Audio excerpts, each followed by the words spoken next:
Duty और धर्म में बहुत अंतर है, लेकिन हमने धर्म को ड्यूटी माना है, कर्तव्य माने हैं।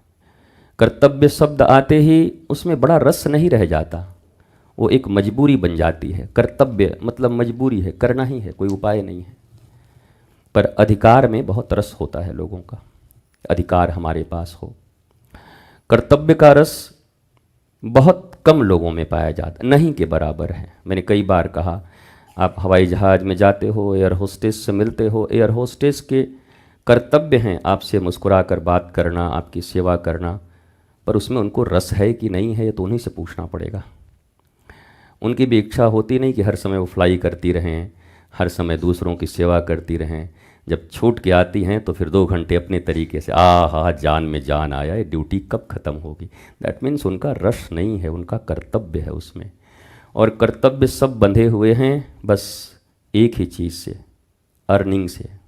कमाओ, कुछ मिलेगा, इसलिए हम कर्तव्यों से बंधे हुए हैं। पर कमाने शब्द का अर्थ आज केवल अर्थ से हो गया है। कमाने का अर्थ ही है अर्थ, नथिंग एल्स। अर्थ मीन्स वो हमारे नोट छपे हुए गांधी जी, कुछ स्वर्ण मुद्राएं, इससे ज़्यादा कुछ नहीं रह गई है। इतना ही अर्थ हम जानते हैं कि भाई कमाओ। जैसे कोई कहता है कमाओ शब्द, तो बोला कहाँ कमाएं, कहीं कोई अवसर है? वो कमाओ शब्द होते ही उसके मस्तिष्क में चारों तरफ हरे हरे नोट के बंडल दिखाई पड़ते हैं। अच्छा, कमाओ। कमाई शब्द उसके हृदय में कभी भी शांति, स्वस्ति, आह्लाद, प्रेम, ज्ञान से भरा हृदय, जहाँ चाह गई चिंता गई, मनुआ भई बेपरवाह, और जिनको कछु नहीं चाहिए वही साहन के साह। यह भावना उनके हृदय में नहीं आती। भावना कितना आता है? कमाई कितना है? अरे कितना क्या, कमाई भी 10 है, कमाई तो एक ही है, आनंद। ये जो 70-80 साल का जीवन मिला है वो आनंदित रहे, प्रसन्न रहे, मुस्कुराते हुए जिए। दिस इज रियल कमाई। पर इस कमाई की कोई बात ही नहीं हो रही है। दवाई सुनते ही मेडिकल हॉल याद आने लगते हैं कि कहाँ से कौन सी दवाई खरीदनी है। वो दवाई, उनको ये पता नहीं कि औषधि का ये अर्थ है कि जो तुम्हारे भवरोग लगे हैं, मानस के रोग लगे हैं, तुम एक्सटर्नल चीज़ों के लिए बहुत ज़्यादा परेशान नहीं हो। तुम्हारी मानसिक अशांति ही तुम्हारे जीवन की सबसे बड़ी अशांति है। बाहरी अभाव बहुत ज़्यादा परिवर्तन नहीं लाते, बहुत ज़्यादा आपके जीवन में प्रभावी नहीं है, परंतु आंतरिक अभाव मनुष्य को सदा दुख देते रहता है। आप ऐसा कैसे कह सकते हैं? ऐसा मैं सिकंदर को देख के कह सकता हूँ, और ऐसे उन सम्राटों को देख के कह सकता हूँ जिनके पास सब कुछ था, तुम्हारे पास तो नहीं है। तो तुमको लगता होगा कि ये मिल जाने के बाद सब कुछ हमें मिल गया। जरा उनका जीवन देखो जिनके पास सब कुछ था। रावण इत्यादि, सोने के कमोड, सोने की सड़कें, सोने की नालियाँ, सोने की खटिया, सोने के बिस्तर। यहाँ तो सोने का एक तुम्हारे कान में और नाक में हो तो उसी को बचाने में परेशान हो। गुरुजी इस पर निगाह लग रहा है, चोर लोग देख रहे हैं, कहीं कार्तिक में कोई चुरा न ले। वहाँ कौन चुराए? सोने की नालियों में पानी, मोरियों में पानी बह रहे हैं, गंदगी बह रही है। सब कुछ था, पर मानसिक अशांति थी, बेचैनी थी, व्याकुलता थी। तो आप कमाना क्या चाहते हो? आप इस व्याकुलता से, बेचैनी से, अज्ञानता से, नीरस भरे जीवन से ऊपर उठना चाहते हो, रास में जीना चाहते हो, रसौ वही सह के साथ युक्त होना चाहते हो, श्री कृष्ण के महारास, जीवात्मा और परमात्मा के मिलन के यथार्थ को जानकर उसे चरितार्थ करना चाहते हो अपने जीवन में, या फिर यही कमाई दवाई के पीछे पड़े रहोगे? कमाई दवाई, कितना कमाई? बोला 50 साल तक खूब कमाई। बोला पैसा कहाँ गवाई? बोला सब दवाई। 50 साल तक पाँव धून धून के, बहुत परिश्रम कर करके सारी किडनियाँ खराब कर ली, लीवर खराब कर लिया, बीपी टीपी सब हो गया। अब 50 साल के बाद पूछते हैं कैसे हैं? आज नहीं कमाए होते तो आज दवाई कहाँ से खाते। वाह रे होशियार मनुष्य, 50 साल तक ठीक से अपने जीवन चलन को, आचरण को रखते तो इतनी बीमारियों से नहीं गिरते, तो इतनी दवाइयों की ज़रूरत नहीं पड़ती। परंतु तब तो एक ही धुन था, भाई यही जवानी है, आज नहीं कमाओगे तो कब कमाओगे? बेटा बुढ़ा जाओगे तब थोड़ी कमा पाओगे, बुढ़ापा में थोड़े कोई कमाता है। हालांकि ये भी धारणा ठीक नहीं है। डोनाल्ड ट्रंप तो अभी इतने बूढ़े हो गए, तो उनको कोई कमी है कमाने की? वो अभी भी एक पक्के व्यापारी हैं, राष्ट्रपति भी हो गए हैं, पर व्यापारी भी पक्के हैं। कमाने की भी कोई उम्र है? लोग कहते हैं कि अब कमाने की उम्र तो बस यही 50 तक है, पर मैंने आज तक ऐसे कहने वाले लोगों को 80 साल के उम्र में भी तिकड़म भिड़ाते हुए देखा ही है कि 80 साल के अंतिम समय में तिकड़म कहीं भिड़ जाए और मामला हो जाए तब भी वो तैयार, कहने भर का है कि 50 साल तक 40 साल तक भाई कमाना है। ये तो कभी 100 साल का जीवन मनुष्य का हुआ करता जब, अब तो नहीं है, 80 साल का 70 साल का है। तब हमने इसको डिवाइड किए थे कि भाई 25 साल ब्रह्मचर्य से गुजार लेना, 25 साल गृहस्थ में रह लेना, और 50 जब हो जाए तो फिर वन की ओर जाने का कामना करना, अर्थात कौन सा जीवन? वानप्रस्थ जी लेना। 75 के बाद फिर संन्यस्त हो जाना, फिर तो ये अग्नि फग्नि से भी दूर रहना, जो मिले खाओ और मौज में रहो। तो ये 25-25 डिवाइड किए गए थे भारतीय सनातन संस्कृति में। और यह केवल सनातन संस्कृति कोई कंजर्वेटिव वर्ड नहीं है, यह पूरे विश्व के लिए है। क्योंकि सनातन धर्म की जब भी चर्चा होती है तो सनातन भी पीछे नहीं लगता।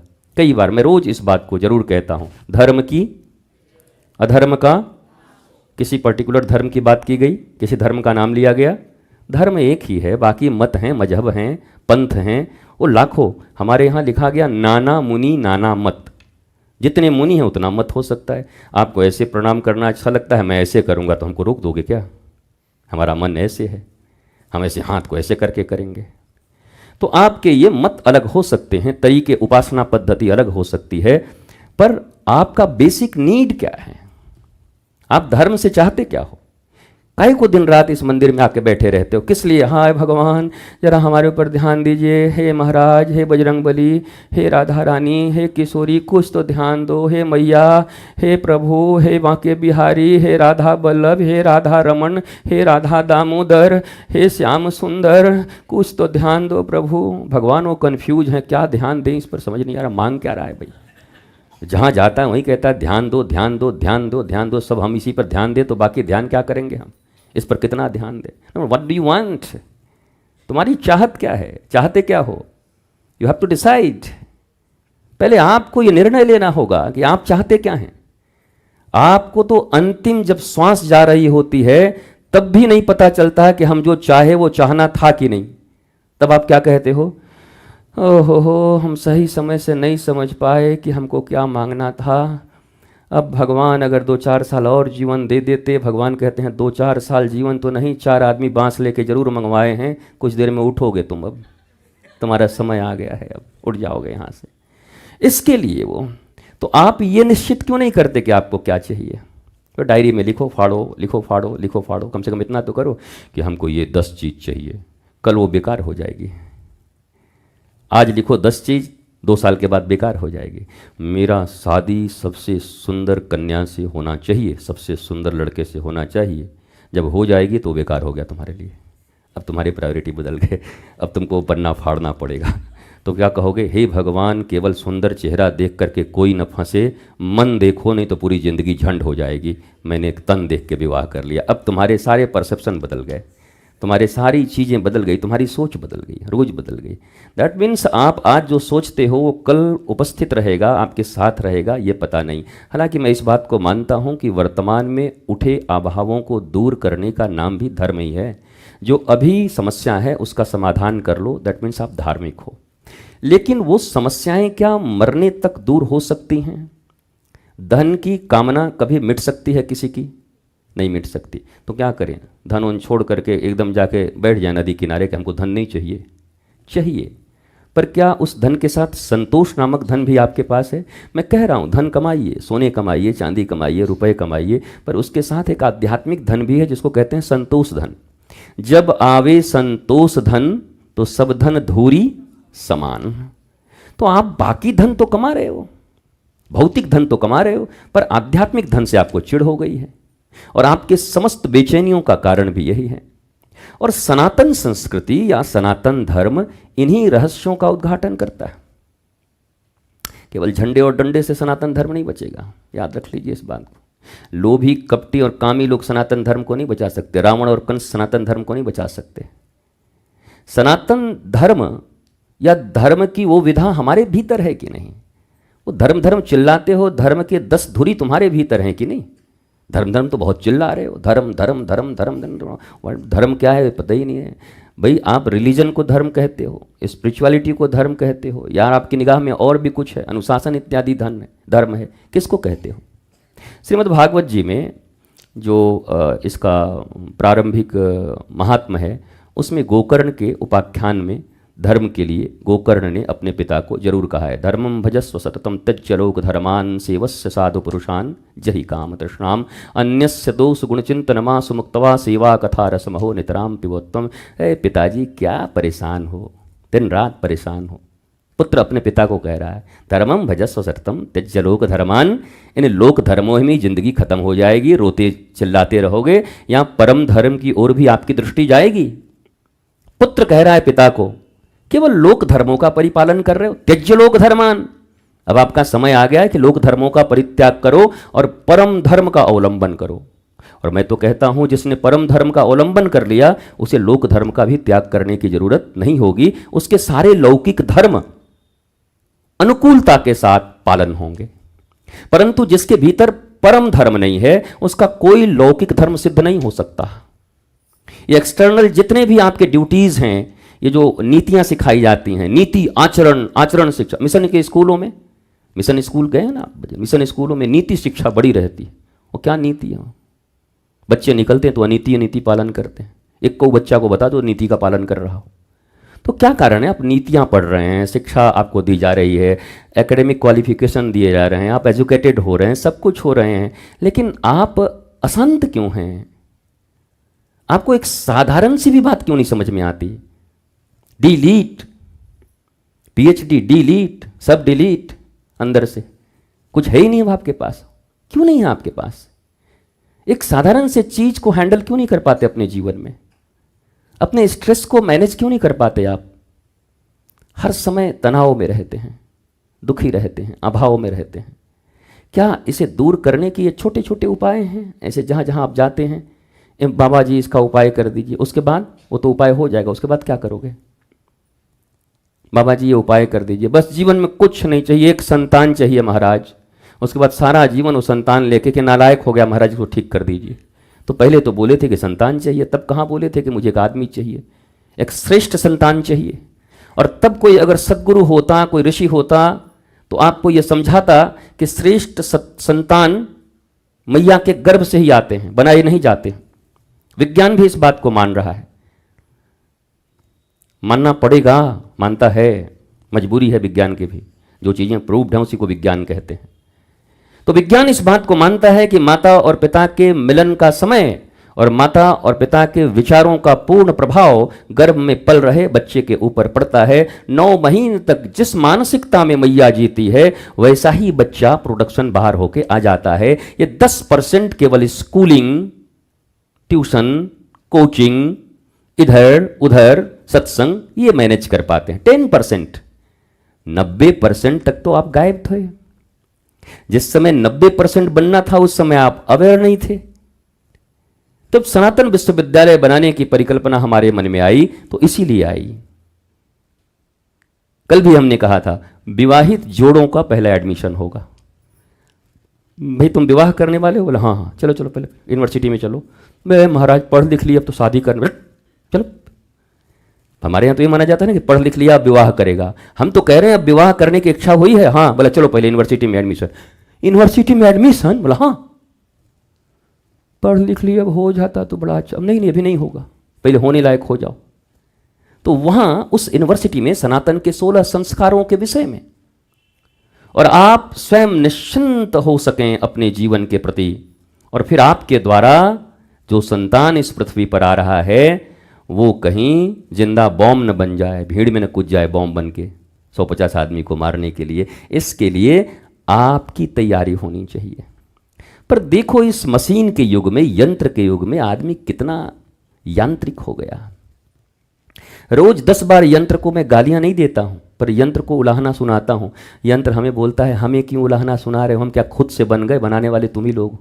अब यंत्र खुद तो नहीं बना होगा, मनुष्य ने ही बनाया होगा, पर वही यंत्र जिसको अपनी सुविधा के लिए बनाया था वही यंत्र अब मनुष्य की असुविधा का कारण बन गया। हर कुछ असुविधा का कारण बन गया। तो ये चीजें कैसे हल होंगी? क्या भारत या दुनिया के वैश्विक मानस को, या जो सो कॉल्ड इंटेलेक्ट्स हैं, बुद्धिजीवी तथाकथित खतरनाक लोग, कभी उनको बैठ के इस पर चिंतन नहीं करना चाहिए? बुद्धि से जो जी रहे हैं, हालांकि बुद्धि हमारे यहां सबसे निकृष्ट मानी गई है सनातन संस्कृति में। बुद्धि से जीने वाले लोगों को निकृष्ट माना गया है। पशुओं को, पशु में भी बुद्धि होती है। हमारे यहां जीवन कैसे है? विवेकवान जीवन। ब्रह्मा जी किस पर बैठ रहे हैं? हंस पे। सरस्वती किस पे बैठ रही हैं? हंसारूढ़। हंस किसे कहते हैं? जो नीर और क्षीर को अलग अलग कर दे, अर्थात वो बुद्धि जो विवेक के ऊपर बैठी हो। विवेकहीन बुद्धि तो नाश करेगी आपका। और सारे लोग हम बुद्धिमान ही बैठे हैं, पर विवेकहीन हैं, और ये विवेकहीनता हमारा ही नुकसान और हमारा नाश कर रही है। तो धर्म का इतना ही अर्थ है। ये धर्म के विषय में जो बहुत बड़ा एक आप हवा बना के रखे हुए हैं, हमको धार्मिक होना है, हमको धार्मिक होना है, हमको धार्मिक होना है। अरे जिंदगी तुम्हारी ठीक नहीं है, तुम धार्मिक हो ही नहीं। अस्त व्यस्त आदमी कभी धार्मिक कैसे हो सकता है? कैसे संभव है? धार्मिक आदमी, उसका तो ओज, तेज, वाणी, प्रज्ञा, मधुरता, वो सब दिख पड़ेगी उसकी वाणी में, उसके चाल चलन में, उसके जीने के अंदाज में।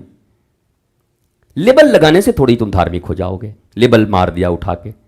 आप देखते नहीं वृंदावन में भी आज कोई दिख नहीं रहा है। इधर राधे, इधर राधे, इधर राधे, नाक पे राधे, ठुड्ढी पे राधे, खूब राधे, ऐसे खूब खुश हो गए। जाइए, अब तो आपका मामला बन गया होगा, बहुत खुश हैं। तीसरे दिन थोड़े से फ़ोन आया कि आत्महत्या का मन कर रहा है। हम करी अभी तो इतने खुश थे, इतने मौज में थे, 3 दिन में ऐसी क्या बात बिगड़ गई? तुम्हारे ऊपर तो मुहर लग गया है, अब तो तुम आनंद में आ गए हो। पर हम सब एक्सटर्नल चीज़ों को रिसीव कर रहे हैं, पर जिससे सब कुछ नियंत्रित होनी है वो हम रिसीव नहीं कर पा रहे हैं। कभी कभी ज़्यादा पढ़ लिख के भी मुश्किल हो जाता है। ये ज़्यादा जो एकेडमिक क्वालिफिकेशन, ये हमारे इसके मैकोले के चेले जो हैं, वो बेचारे ज़्यादा परेशान रहते हैं। ज़्यादा पढ़ लिख लेते हैं तो ज़्यादा परेशान हो जाते हैं, हैरान होने लगते हैं, क्योंकि इधर से बिल्कुल खाली रहते हैं। एक डिब्बा पूरा खाली रहता है, मतलब एक डिब्बा मतलब यही वाला खाली रहता है, मोटा मोटी ऊपर वाला, और अभिमान ऊपर से और हो जाता है कि हम इतने पढ़े लिखे हैं। थोड़ा धन हो गया तो उसका अभिमान अलग हो जाता है। तो इसका कैसे नियंत्रण हो? तो धर्म, संस्कृति, आचार्य परंपरा, गुरु परंपरा, हमारी सनातन संस्कृति इसी के लिए है। अब आप बताओ कि यह पूरे वैश्विक लोगों के लिए है कि नहीं? प्राणी मात्र के लिए है कि नहीं? भाई आप ही का धर्म तो ये कहता है, प्राणियों में विश्व का। झूठ है कि सच है? अच्छा, तो ठीक है, काम होना चाहिए इस पर ना। अगर प्राणी मात्र में, यहां परिवार में सद्भावना नहीं है, बड़की चाची, छोटकी चाची, बड़ी काकी, छोटी नानी, वो उसका भाई, चचेरा भाई, यहां सद्भावना नहीं है। यहां प्राणियों में सांप के साथ, बिच्छू के साथ सद्भावना हो, पर भाई के साथ सद्भावना नहीं है। ये थोड़ा गड़बड़ हो रहा है, लग रहा है मुझे। सद्भावना के नाम पर ये चीजें खराब हो रही हैं। तो बेसिक चीजें जब खराब होंगी, आपका नींव अच्छा नहीं रहेगा, तो सब कुछ भरभरा के गिर जाएगा एक दिन। और आज भारतवर्ष में यही हुआ, सब गिरा, मान्यताएं गिर रही हैं, अशांति बढ़ रहा है। केवल हम तो भारत की ही बात करेंगे ना, भारत में रहते हैं। पहले अपना घर ठीक कर ले, बाद में विश्व का चिंतन करेंगे। घर में कुछ ठीक है ही नहीं, पूरा विश्व के चिंतन लेके निकल गए। बोला कहाँ आजकल निकले हैं? बोला आजकल हम विश्व का कल्याण करने निकले हैं। और क्या खबर? भाई घर में सब दिक्कत है, पत्नी बात नहीं सुन रही है, बेटा नालायक निकल गया, बहुत दुखी हैं, लेकिन हम विश्व का कल्याण कर देंगे। अच्छा, वैराग्य भी ठीक से हो जाता भर्तृहरि की तरह। भर्तृहरि को जब बहुत बढ़िया महाराज आकर्षण था तो उन्होंने क्या लिख दिया? श्रृंगार शतक। श्रृंगार में ही सब कुछ है। थोड़ी बुद्धि आई तो नीति शतक लिख दिया, और ज़्यादा बुद्धि आई तो कहा वैराग्य शतक। भैया वैराग्य से सुख कहीं ज़्यादा नहीं है। हम कि क्यों, श्रृंगार शतक कहाँ गया? तो बोले नहीं, श्रृंगार भी जरूरी है। पूरा श्रृंगार जिसके जीवन में नहीं आया उसको वैराग्य भी नहीं होगा। वो वैराग्य में जाएगा भी तो एक लालच इधर रहेगा कि काश की यही जिंदगी अच्छा होगा, क्या पता ये लड्डू ज़्यादा अच्छा होगा। इसलिए इसके बाद जो वैराग्य होगा, वह वैराग्य आपके जीवन में आनंद को प्रकट करेगा, आह्लाद को प्रकटित करेगा। इसलिए आप जिस जीवन में हैं वो लोग आते हैं ना, स्कूल कॉलेज में पढ़ते हैं, महाराज जी बड़ी बदमाश है, बड़ा चंचल है, छोटे छोटे बच्चे लेके आते इतने बड़ा, गुरु जी बड़ा चंचल है। हम कि ठीक है, आशीर्वाद दे रहे हैं, मूर्ति जैसा रहेगा आज के बाद। नहीं ऐसा भी मत कर दीजिए। हम कह चंचल खराब लग रहा है तुमको तो, अरे बच्चा है, चंचल ही है, उसको चंचल ही रहने दो। पर उसकी चंचलता खोजी हो, वो खोजे, और खोज तो एक ही है, सत्य की खोज। आज नहीं कल तो वही करनी पड़ेगी। और हर जगह आप खोजते ही हैं, सत्य ही तो खोजते हैं, क्यों चिंतित हो? नहीं नहीं, जब तक हम सच बात जान नहीं जाएंगे हम चैन से नहीं रहेंगे। आखिर इसके पीछे है क्या? ये बड़े भैया ने हमारे विषय में ऐसा कैसे बोल दिया? हर आदमी सच ही तो खोज रहा है, पर कैसे सच खोज रहा है? टुकड़ों टुकड़ों में। कौन सा सच खोज रहा है? इस संसार का सत्य जो प्रतिपल बदलने वाला है। संसार के सत्य और परमात्मा के सत्य में क्या अंतर है? एक सत्य ऐसा है जो एक रस है, एक सत्य ऐसा है जो इट्स ऑलवेज चेंजिंग। अभी अभी कितना बज रहा है? जितना बज रहा है, 1 घंटे के बाद कितना बजेगा? उससे ज़्यादा बजेगा। 1 घंटे के बाद कितना बजेगा? अब हम उनको सत्यवादी आदमी मानते हैं। अभी पूछे कितना बज रहा है, महाराज जी 8:30। 2 घंटे बाद कितना बज रहा है? 10:30। अरे हम आपको तो सच्चा मानते हैं, बड़े झूठे आदमी हो यार, अभी 8:30 बोले थे। महाराज जी बोला उस समय का सच 8:30 था, अब का सच 10:30 है। अब सच बदल गया, ये सत्य चेंज हो गया, सत्य परिवर्तित हो गया। पर कुछ सत्य ऐसे हैं, मौलिक सत्य, जो कभी चेंज नहीं होते। आनंद, चाहे 8:30 बजे चाहे 10:30, हमें आनंदित ही रहना है। हमारी बुद्धि शुद्ध ही रहनी चाहिए, हम विवेक में ही जीने चाहिए। 12 बजे रात का हो चाहे 12 बजे दिन का हो, हमारा विवेक हमसे जुदा नहीं होना चाहिए। ये सत्य न बदले, बाकी सत्य तो बदलते रहेंगे। बाकी तो रथ से राफेल की यात्रा चलती रहेगी, पहले रथ से अब राफेल से, वो चलेगी। ये चेंजिंग सब ठीक है, लेकिन मौलिक चेंज ना हो। जो हमारे ऋषियों में हम सब अपने गोत्र से जाने जाते हैं, आपको पता है ना, सभी के गोत्र होंगे ना, सबके ये गोत्र, ये गोत्र, ये प्रवर, ये प्रवर, सब ऋषियों से ही तो हैं। गर्ग गौतम सांडिल्य, पर एक को गर्ग का है भावना हम हमारे भीतर में। किस गोत्र के हैं? गौतम। गौतम कौन थे?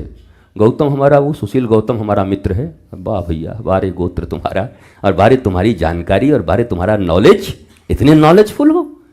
उन ऋषि के विषय में नहीं जानते जिस गोत्र में तुम आए हो, वो भी तुम्हारी जानकारी नहीं है।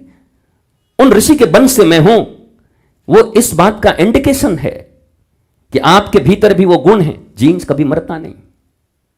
पूरी दुनिया में कहीं ना कहीं तो वो सारे अच्छे लोगों के, शिवाजी का जीन्स कहीं बचा होगा कि नहीं? महाराणा प्रताप के होंगे कि नहीं? राजा रघु के होंगे कि नहीं? प्रहलाद का होगा कि नहीं? ध्रुव का होगा कि नहीं? ये है, इसी दुनिया में है, कहीं ना कहीं कैरी कर रहे होंगे। अगर वो सब आगे आ जाएं तो क्या होगा? बोलो, तो क्या रावण वाला मर गया हुआ क्या? कंस का भी होगा। तो ज़्यादा प्रचार इसी का है, ज़्यादा जीन्स यही सब दिखाई पड़ रहे हैं। ये राम वाला कहाँ गए? उनके वंश कहाँ गए? विज्ञान के आधार पर, जीनोम के आधार पर ये भी समाप्त नहीं होना चाहिए। प्रहलाद है तो प्रहलाद का वंश आज भी होगा, कहीं ना कहीं वो जीन किसी न किसी के भीतर में होगा। आज भी कोई ना कोई व्यक्ति ऐसा होगा जो आसुरी कुल में जन्म लेने के बाद भी सत्य के मार्ग पर चल सकता है, प्रेम के मार्ग पर चल सकता है। प्रहलाद ने इस बात का प्रमाण दिया था कि असुर के घर में जन्म लेने के बाद भी वो सुर की जीवन जी सकते हैं। असुर में इतना ही अंतर है, जिसका लय ताल नहीं है जीवन का। नहीं कहते बड़ा बेसुरा आदमी है वही असुर है, और जिसके जीवन का लय ताल है वही सुर है। नहीं कहते बड़ा सुर में है ये, सुर और असुर। जिसका जीवन सुरमय है, सब कुछ तय है, ठीक है, मस्ती में चल रहा है, बोला सुर है। और आप बड़े भारी एकदम गीता हो तो सब पढ़ लेते हैं, लेकिन असुर क्या? बोला सुर नहीं लग रहा है जीवन का, कभी दिमाग ऑफ, कभी कुछ ऑफ। बोला तो फिर असुर हैं आप। इतना ही अंतर है सुर असुर के बीच में। तो एक ही बात मैं आप सबसे कहता हूं, बाहरी पढ़ाई अपने बच्चों को जरूर पढ़ाएं, पर माता और पिता होने का आपका अधिकार तभी होगा, केवल ऐसे अधिकारी मत बनिए, तभी अधिकार होगा जब मातृदेवो भव पितृदेवो भव, ये दोनों आप मिलकर के अपने बच्चों को संस्कारी बना देंगे। नहीं तो आपसे बड़ा शत्रु अपने बालक का और कोई नहीं हो सकता। पर ये मानने को आप तैयार नहीं होते। महाराज जी हम तो इसके लिए जान दे सकते हैं। अब जान दोगे क्या? वो जान देने लायक खुद ही हो गया है। ऐसा पालन पोषण और जन्म दे दिया है, खुद ही दे देगा, तुम क्या जान दोगे उसको? और महाराज जी हम अपने संतान के लिए जान दे देंगे। मत दो, खुद ले लेगा। पर अगर हिस्सा ठीक से नहीं दिए तो खुद ही ले लेगा। काहे के लिए दे रहे हो जान? जान दे देंगे, संस्कार दे दिए होते ना, वो संस्कार देना जरूरी है। मोह ही संस्कार से हमें वंचित करता है। मोह मोक्ष, मोह क्षय, मोह का विनाश ही मोक्ष है। हम मोक्ष का अर्थ क्या समझते हैं? चलिए आपको मोक्ष प्राप्ति हो जाएगी। ए महाराज जी, अभी हमको जीना है, मरने वाले की बात मत करिए। मोक्ष से तो कितने लोग डरते हैं कि मरने के बाद मोक्ष होगा, मुक्ति होगी। मुक्ति, मुक्त, मुक्ति किससे? ऐष्णा त्रयी, पुत्रैष्णा, वित्तैष्णा, लोकैष्णा, ये 3 ऐष्णाओं से मुक्ति ही मुक्ति है। और नहीं तो काहे की मुक्ति है? किस बात की मुक्ति है? मोक्ष, मोह का क्षय हो गया, मोक्ष हो गया। कितनों का मोह क्षय हो गया हम में से, बताइए? देखिए, यह स्थान है जहां हम बैठ के जिंदाबाद मुर्दाबाद नहीं कर सकते, ठीक है? यह स्थान व्यक्ति निर्माण का है। पहले हम बने, फिर हम बना सकते हैं कुछ। जो खुद नहीं बना वो क्या बनाएगा? वो कितना भी ऊपर पहुंच जाए पर करेगा वही। अज्ञानता होगी तो जाएगा, फिर गिरेगा, उसके साथ साथ करोड़ों लोग गिर जाएंगे। और इसलिए पहले व्यक्ति का, मनुष्य का निर्माण होना जरूरी है संस्कृति से। परम धर्म यह है। और अभी युगानुकूल धर्म क्या है? अपने राष्ट्र की रक्षा, भारत की रक्षा, मां भारती के प्रति एक गौरव का बोध। खंड खंड में ये बंटने वाला देश कई खंडों में बंट चुका और धीरे धीरे कई राज्य खंडित हो रहे हैं। तो कैसे मां भारती को बचाएं?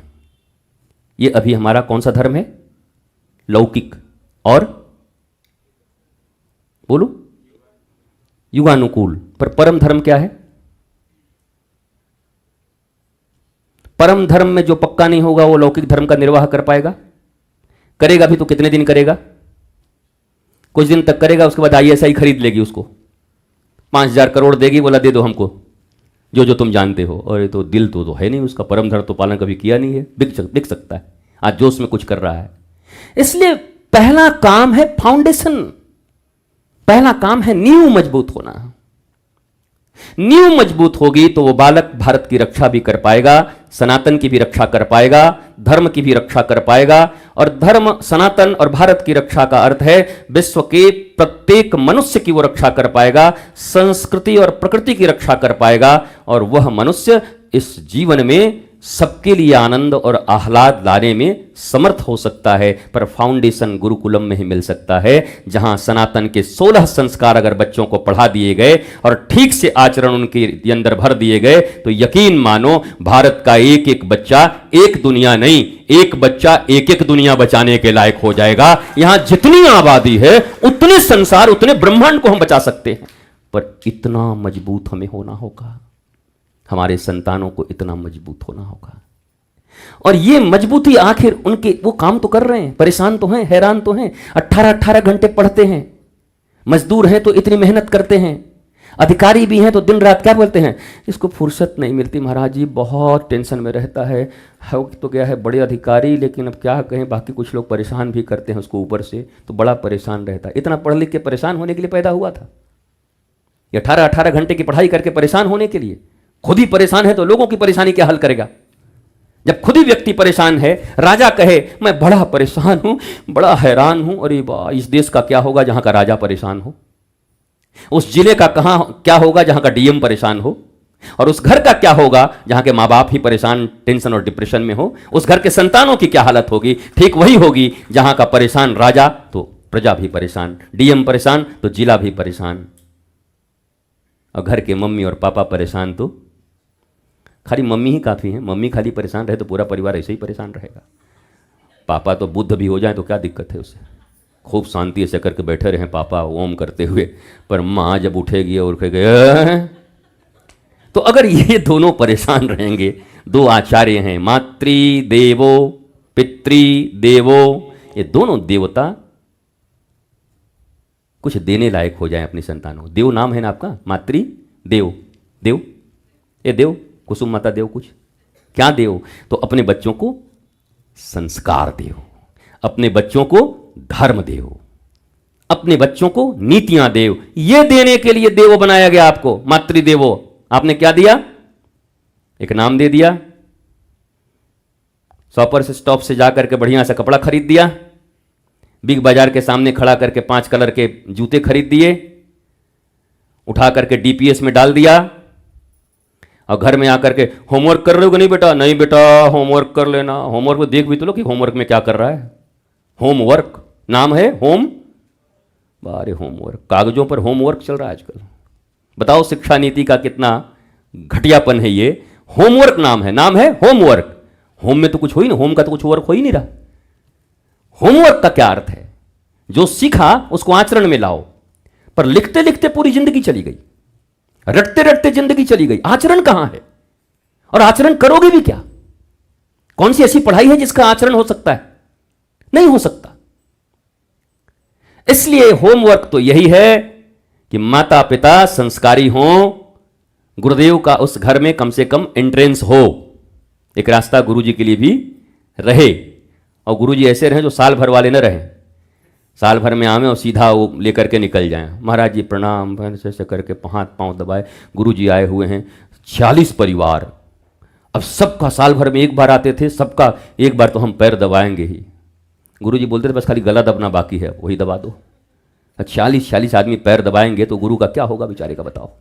पर साल भर में कई दिन जाना है, और 40 में से जैसे वो बैतरनी पार करते हैं ना, वो गैया का पूंछ पकड़ के, सब सोचते हैं आज पकड़ के पार कर जाएंगे, पर इनका घुटना खींच लो लेकिन पार हो जाना है, घुटना तोड़ दो पर पार हो जाएंगे, घुटना तोड़ बैतरनी पार। तो वहां जाते हैं, वो करते हैं। पर गुरु शब्द का अर्थ क्या है?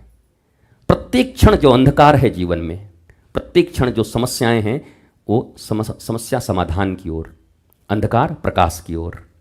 और जहां शोक है वहां हर्ष नहीं, आनंद की ओर। हर्ष और शोक से भी ऊपर, सुख और दुख से भी ऊपर स्थित प्रज्ञ, जिसे गीता में कहा जा रहा है, स्थित प्रज्ञता, वो कब स्थिति आएगी हमारी, उसके लिए हम जी रहे हैं। तो धर्म का अर्थ तो यही है। और मैं चाहूँगा कि आप सब भी अपने घरों में, परिवार में, अपने बालकों के बीच, आप सफल और असफल दुनिया में कितने हो, मैं कह सकता हूँ कि उसका पहचान अपना घर है।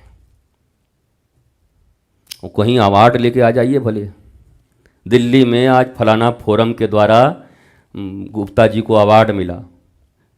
गुप्ता जी को तो रोज अवार्ड घर में मिल रहा है, बेटा बेटी रोज दे रहे हैं। अब पत्नी ऊपर से, बुढ़वा जीने नहीं दे रहा है, यही हिस्सा नहीं बांटा। गुप्ता जी करें कि ये अवार्ड पाने के बाद और कौन सा अवार्ड पाएं। मतलब आप अवार्ड आपको मिलेगा कब? जब आपके घर में जो संतानें आपने जन्म दी हैं, वो संतान इस प्रकार की हो कि आपके लिए, समाज के लिए, संस्कृति के लिए, धर्म के लिए वो जीता जागता अवार्ड हो। लोग कहें कि शर्मा जी का अवार्ड ये है, ऐसा संतान आज तक किसी ने नहीं बनाया जो शर्मा जी और वर्मा जी और फलाने जी के घर में संतान बना। ये हमारे अवार्ड है। पर यह अवार्ड तो हमारा खराब हो गया है। मूल जो अवार्ड था वो करप्ट हो गया। अब ये पीतल वाले देखो, हम भी इतना सब अवार्ड लेके बैठे हुए, देख नहीं रहे? हाँ, सुर संगम, एवं हमको सुर संगम दिया है, गाने हमको कुछ नहीं आता। हमको कहना महाराज जी आप तो बड़े बड़े, दे दे, कोई दिक्कत नहीं है। एक ने उठाया, बोला महाराज जी आप तो एकदम बहुत बड़ा, आपको हम ऑनरेरी डॉक्टरेट देना चाहेंगे, 25-50 दे दे, जो देना है दे दो। ये अवार्ड है। पर आदमी जब आश्रम में आता है और हमारे साधकों से मिलता है, शिष्यों से, तो कहता है महाराज जी का ये अवार्ड है, ये मुर्दे अवार्ड है और ये जिंदे अवार्ड है। अगर ये अवार्ड ठीक नहीं है तो ये अवार्ड क्या काम करेगा? बताओ, इस अवार्ड की क्या कीमत है, क्या महिमा इस अवार्ड की? तो यही है आपके साथ। और जिनके संतान खराब हो गए हैं वो चिंता मत करना, कुछ लोग दुखी हो जाते हैं। कम से कम अगर वो विनष्ट हो गए, नहीं ठीक हुए, तो तुम तो मुंह से ऊपर उठ जाओ। तुम काहे अपनी जिंदगी नरक कर रहे हो? इतना तो करो। अगर हो ही गया किसी कारण बस, तब तुम अवेयर नहीं थे, या हो सकता उसका प्रारब्ध था, ऐसे ही जन्म लेके आया। जब हो ही गया तो तुम अपनी जिंदगी क्यों बर्बाद कर रहे हो? फिर तो दुर्योधन से और दुशासन से पीछा छुड़ाना ही उचित है, जैसा विदुर ने कहा था। विदुर ने कहा था किसको? महाराज को, धृतराष्ट्र को। क्या महाराज, जिसको आप बेटा समझ रहे हैं ना, काल है महाराज, पैदा हुआ है काल के रूप में। बेकार बात मत किया करो भाई, मेरा प्यारा दुर्योधन। उसका मुंह जा ही नहीं रहता। दुर्योधन चू दुर्योधन, खत्म कर दिया दुर्योधन ने, दुशासन ने बर्बाद कर दिया उसको। और भगवान कृष्ण ने अगर कृपा न की होती, डिप्रेस्ड अर्जुन को अगर ठीक न किया होता, तो केवल परिवार नहीं पूरा दुनिया बर्बाद कर देता। भगवान ने कहा है केवल परिवार को बर्बाद करने वाले लोग नहीं हैं, ये चुप नहीं रहेंगे। कब तक चुप रहोगे? पहले परिवार बर्बाद करेंगे, अपना राज्य बर्बाद करेंगे, फिर पूरा दुनिया बर्बाद करेंगे ये। इसलिए डिप्रेशन में पड़े अर्जुन को भगवान ने इतनी चीज़ें सुनाई और फिर खड़ा किया, बोला मार मार मार यार, केवल घरेलू बात नहीं है, तू घरेलू महात्मा बन रहा है कि महाराज जी भाई कहाँ अगर संपत्ति खा ही जाए तो हम लेके क्या, इससे बढ़िया तो भीख मांग के महाराज जी खा लेते, महाराज जी इससे बढ़िया तो हम लड़ाई। बोले इतना ज्ञान मत दे यार, ज्ञान मेरा नाम है, रामो विग्रहवान धर्म, मैं आया हूँ इस पृथ्वी पर ज्ञान स्वरूप, ईश्वर हूँ मैं, अवतार लेकर आया हूँ, तू काहे को इतना ज्ञान दे रहा है मुझे? लड़ाई झगड़ा ठीक नहीं है महाराज जी। हाँ कुछ लोग ऐसे भी हैं, गुरुजी ये वह ठीक नहीं है, इधर आओ तो बताओ क्या ठीक है क्या नहीं ठीक है, ज्ञान देने आए हो यहाँ पर। हमने किया था बचपन में एक काम, गुरुदेव के आश्रम में रहे तो बाहर बहुत सारे ऐसे लोग आ जाते थे, तो गुरुजी ने कहा जाओ उनको समझा के आओ। करीब करीब 25-30 वो भगवा वस्त्र पहन के साधु के जैसे लोग थे। तो गुरुजी ने कान में कहा कि ये लोग सब गृहस्थ लोग हैं, ये बगल के गांव में, ये जब इनका फसल खड़ा रहता है, अभी कोई काम नहीं रहता, तो भगवा ओढ़ करके और ये कंबल और ये सब जुगाड़ करते हुए घूमते हैं, तो इनको जाके समझा के आ जाओ कि भैया ये सब क्यों करते हो, इससे बढ़िया धर्म का सचमुच प्रचार करो। तो हम गए, हम उतना समझने और समझ करके देख करके जय हो जजमान कि हम भी खुश हो गए। तो बगल में जलेबी और कचौड़ी था, हम पहले ला करके सबको खिलाए और गुरुजी वहीं से देख रहे थे ऐसे कर। यह इतनी दूरी थी यहाँ से, करीब करीब 500 मीटर, देख लिए सब खिला विला करके। और तब हम गए कि उन लोगों को ऐसे जैसे ही दूर था, तू ही दयालु आमी कसाई, तू दयालु का औलाद, महादयालु मैं कसाई, इतना धन संपत्ति मेरे पास, मैं कचौड़ी जलेबी नहीं खिला सकता था, तुझे जिस काम के लिए भेजा हो तो तू किया नहीं। मैं सोचा तुझ में प्रबोध है, तुम उनको सच्चे सनातनी बना दोगे, सच्चे साधु बना दोगे, उनके भीतर वैराग्य उत्पन्न कर दोगे, उन्हें राष्ट्र की रक्षा की बात सिखाओगे। तुम तो महात्मा बन गया भाई, कचौड़ी जलेबी खिला रहा है, अरे मेरे लाल। वो भड़क गए मेरे ऊपर। अच्छा बताओ, कोई द्वार पर आदमी आए और कोई खिला दे और गुरुजी बिगड़ जाएं तो क्या कहेगा, ये गुरु पगला गया है, इसको छोड़ो दूसरा गुरु बदलो। 2 मिनट में गुरु पर शंका हो जाती। और फिर उसके तथ्य उन्होंने बहुत सारे मुझे बताए। उस तथ्य का सत्य से कोई वास्ता हो न हो, महात्मा बुद्ध बड़ी अच्छी बात कहा करते हैं कि देख भाई, न मुझे सत्य से मतलब है न तथ्य से मतलब है, तेरा हित जिसमें छिपा है मैं उतना ही मतलब रखता हूँ। और ये बड़ी प्यारी बात है, क्योंकि कब कौन सा सत्य कब कौन सा तथ्य, पर हिताकांक्षी हूं मैं तुम्हारा। हो सकता है तथ्यात्मक रूप से मैं साबित न कर पाऊं, सत्य की कसौटी पर, जो सत्य की कसौटी हम सब जानते हैं दुनिया वाले, हो सकता है मैं सिद्ध न कर पाऊं, परंतु यह पक्का है कि एक पक्का सद्गुरु अपने शिष्य का हित ही चाहता है, मंगलाकांक्षी होता है, वो मंगल ही करेगा, वो अमंगल नहीं करेगा, ये करना पड़ेगा। तो आप सब भी बेटे बेटी के सत्य और तथ्य से मतलब न रखें, बल्कि उनके क्या बने, हिताकांक्षी बने। हिताकांक्षी, आकांक्षा भी रखें, करने का प्रयत्न भी करें। अब उसके बाद अगर कुछ गड़बड़ हो जाए तब कर्मण्येवाधिकारस्तु मा फलेषु कदाचन। कर्म में हमारा अधिकार था, फल में हमारा, फिर दुखी मत होना, हे महाराज जी इतना इसके ऊपर खर्चा किए, इतना पढ़ा इसको महाराज जी, बर्बाद हो गया, फिर ये क्यों कर रहे हो? कर्मण्येवाधिकारस्तु मा फलेषु कदाचन। इस आश्रम में सैकड़ों हजारों लोग आते हैं, आएंगे, मेरा कर्म में अधिकार है, सत्य का, प्रेम का, न्याय का, ज्ञान सब यहां प्राप्त होगा। कोई माना कोई न माना, हम काहे को दुखी हो जाए? तो हम डिप्रेशन में चले जाएंगे। जितने लोग यहां बिगड़ चुके हैं तब तक हम डिप्रेशन में रहेंगे खटिया पर। कोई आए, हाँ बाबू, तो यहां तो हर समय मुस्कुराहट है, आनंद है, आह्लाद है। बिगड़ो बनो तुम्हारी मर्जी, कोई भला कहे चाहे बुरा कहे, हम हो चुके रमण बिहारी के। गुरुपद सेवा धर्म हमारा, काम न दुनियादारी से। कोई चुगली करे चाहे गुगली करे, हम हो चुके रमण बिहारी के। कोई भला कहे चाहे बुरा कहे, और क्या था एक और, कोई ताली दे चाहे गाली दे, हम हो चुके रमण बिहारी के। तो ऐसे ही संतानों के पालन में भी रखो, तुम अपना सर्वश्रेष्ठ दो, एक्सपेक्टेशन जीरो, परसेप्शन रॉन्ग। किसी आदमी के विषय में आपने बना लिया, परसेप्शन हाई, एक्सपेक्टेशन हाई, और जब यहां आए तो सेटिस्फेक्शन लो। इससे बढ़िया है आप परसेप्शन मत बनाइए, एक्सपेक्टेशन मत रखिए, तो सेटिस्फेक्शन बहुत होगी। अब यहां अगर आप एक्सपेक्टेशन से आ रहे हो, गुरुजी के पास जा रहे हैं, हाँ, वो 1 करोड़ की लॉटरी तो जरूर निकलेगा, नहीं निकला, बे तेरी के यहाँ कोई सत्य नहीं है। बताओ, उसको लॉटरी नहीं निकला तो कहता है यहाँ कोई सत्य ही नहीं। तो आपका एक्सपेक्टेशन इतना हाई है कि ऑलवेज आपको यहां से सेटिस्फेक्शन लो होगा, पर एक्सपेक्टेशन 0 देन सेटिस्फेक्शन 100%। ये नियम है।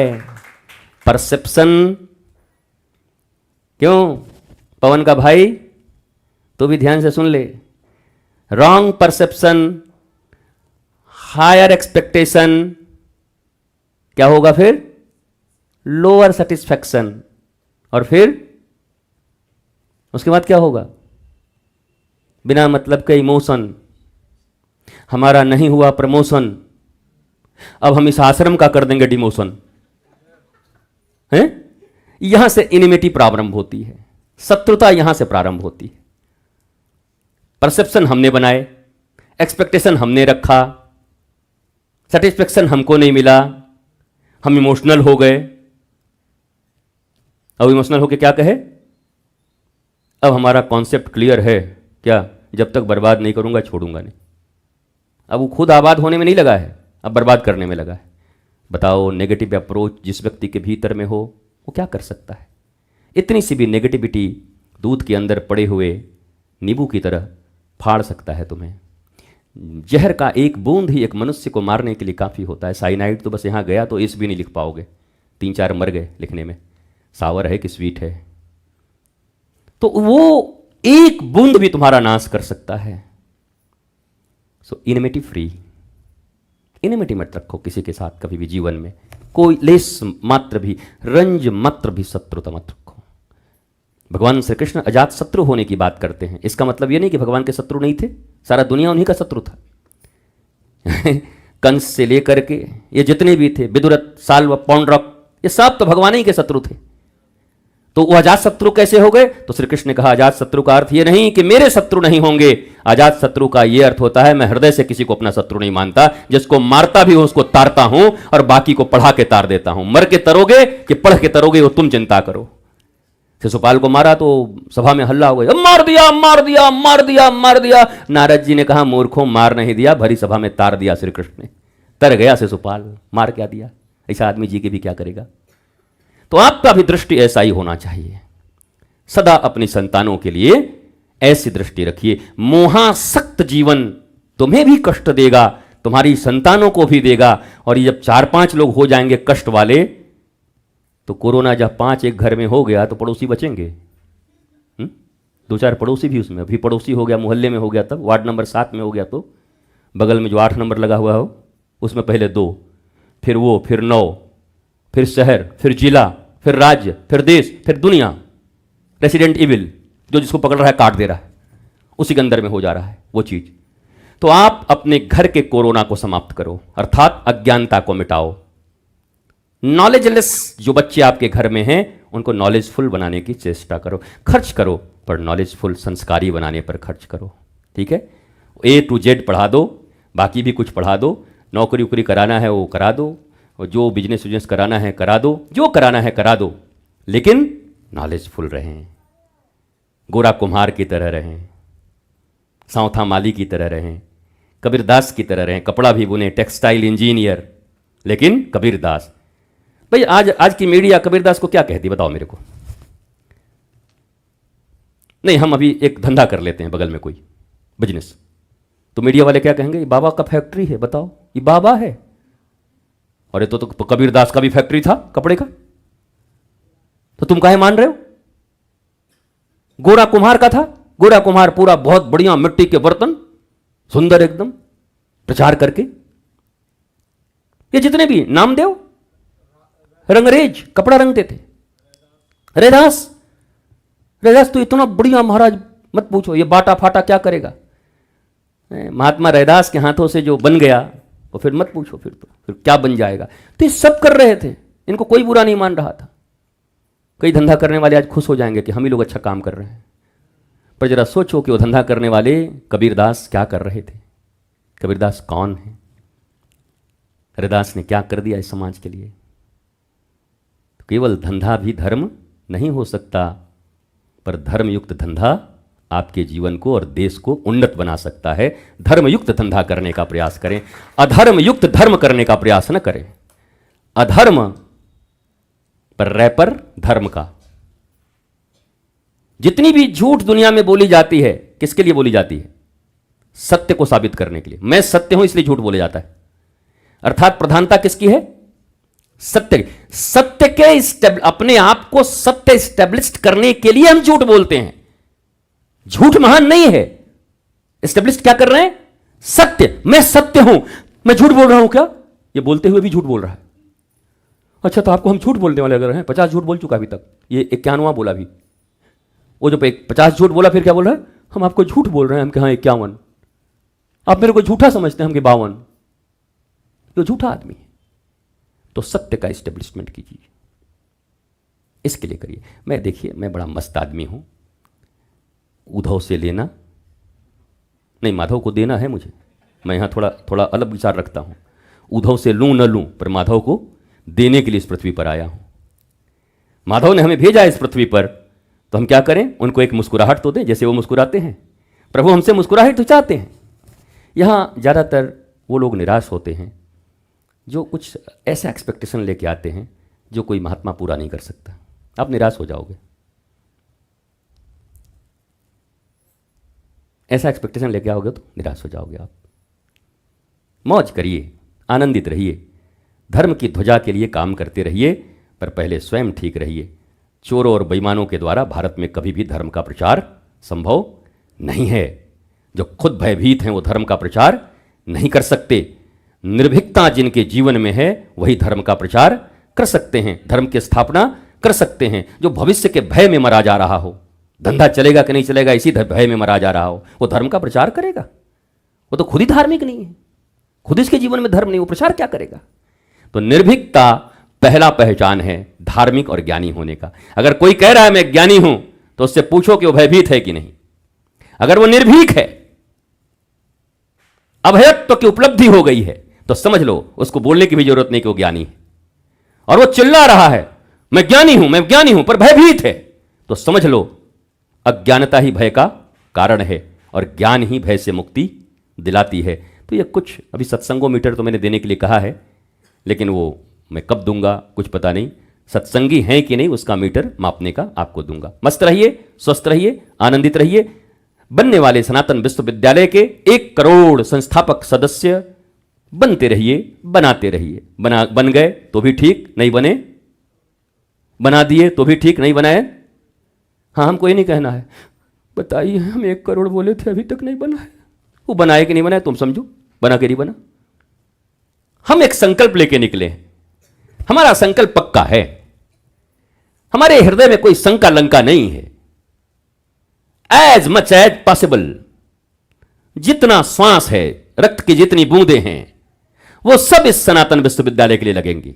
पर मैं अपनी गारंटी लेकर के इस पृथ्वी पर आया हूं, तुम्हारी गारंटी लेकर के नहीं आया हूं। तुम बनाओगे नहीं बनाओगे तुम्हारी मर्जी, पर मैं बनाने के लिए आया हूं, ये मेरी मर्जी यहां चलेगी। मैं अपनी मर्जी से काम करता रहूंगा। कितना समर्थन है कितना नहीं है उससे कोई फर्क नहीं पड़ता। ये सरकारें बहुमत से बनती होंगी, सत्य को कभी बहुमत की जरूरत नहीं पड़ती है।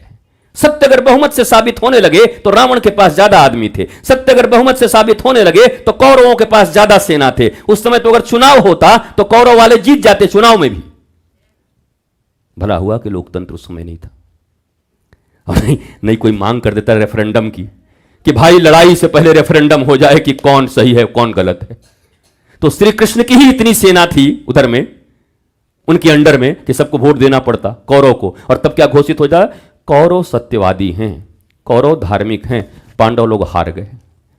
ये बहुमत से सरकारें बनती होंगी, बहुमत से सत्य का कोई संबंध नहीं है।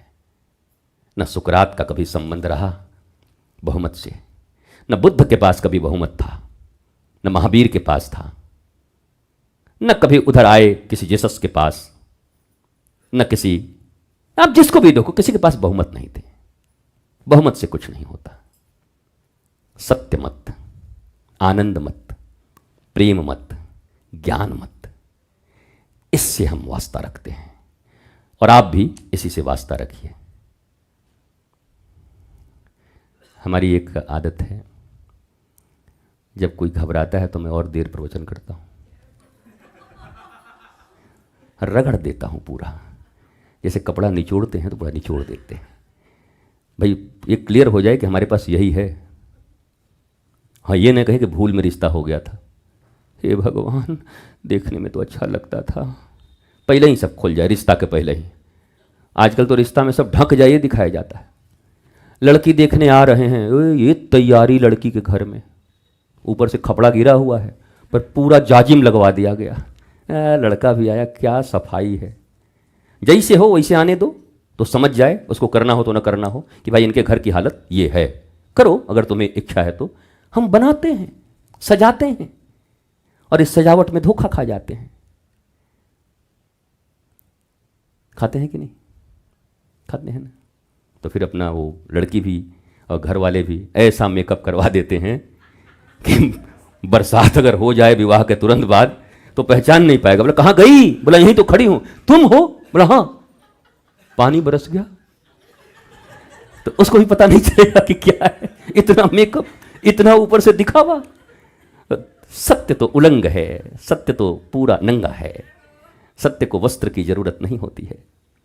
जहां वस्त्र हैं, जहां आवरण है, आवरण हटाना होगा। भगवान पर माया का आवरण और जीव पर वासना का आवरण, ये दोनों आवरण हटते हैं तो जीवात्मा और परमात्मा का मिलन होता है। और यह घटना जिस दिन घटती है उसी को महारास की रात्रि कहते हैं। वृंदावन में, ब्रज में महारास होता है। रास का यही परिकल्पना है, पहला परिकल्पना, जब दोनों आवरण हटते हैं। भगवान अपनी माया का आवरण हटाते हैं योग माया के आह्वान पर। भगवान अपिताज रात्रि शरदोत्पल्ल मल्लिका विक्षरंतुम मनश्चक्रे योग माया मुपाश्रिता। और क्या? वासना का आवरण हटाते हैं। हमारी आंखों पर से वासना का आवरण हटे और भगवान अपने आप को माया में ढक के रखते हैं, नहीं तो सब कोई पहचान जाए। वो माया हटाते हैं, तुम वासना का आवरण हटाओ, तो दोनों का मिलन हो जाएगा। और इसी मिलन को क्या कहते हैं? महारास। ये नहीं गुजरात में डंडा उठा करके वे लकड़ी 3-3 फुट का डंडिया मार रहे हैं, दे डंडिया दे डंडिया, और उसको कह रहे हैं रास हो रहा है। रास कोई डांस का फॉर्म नहीं है। तो भारतीय धर्म की प्रचार की शुद्धि की बड़ी आवश्यकता है, नहीं तो इस धर्म के प्रचार से तो भारत का निर्माण संभव नहीं है। तो इसलिए मैं कभी कभी कहता हूं कि भारत में वर्तमान समय में वीर रस की ही ज्यादा कथा होनी चाहिए।